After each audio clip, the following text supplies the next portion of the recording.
Subject matter specialist agriculture extension कृषि विज्ञान केन्द्र नर्थ सिक्किम तपाईहरुको समक्ष विकसित कृषि संकल्प अभियानको केही जानकारी दिन गइरहेको छु। Ministry of agriculture and farmers welfare government of इन्डियाले एउटा नेसन वाइड क्याम्पेन लन्च गर्न गइरहेको छ, विकसित कृषि संकल्प अभियान। यसको सुरुवात 29 मेदेखि 12 जुनसम्म रहनेछ र यस क्याम्पेनमा कृषि विज्ञान केन्द्र अनि लाइन डिपार्टमेन्ट जोडिएर हामी गाउँ घरमा गएर कृषकहरूको माझमा government of India as well as government of सिक्किमको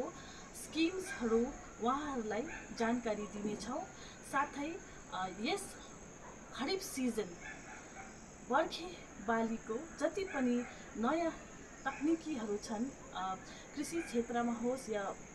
पशुपालन क्षेत्रमा होस्, यो तकनिकीहरू पनि हामी कृषकहरू माझ हामी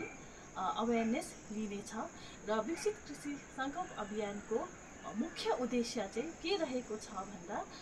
यस खरिफ सिजनमा हाम्रो कृषकहरूले ज्यादा भन्दा ज्यादा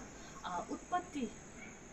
अन्नको उत्पत्ति गर्न सकुन् र उहाँहरूको आमदानी बढ्न सकोस् भनेर यस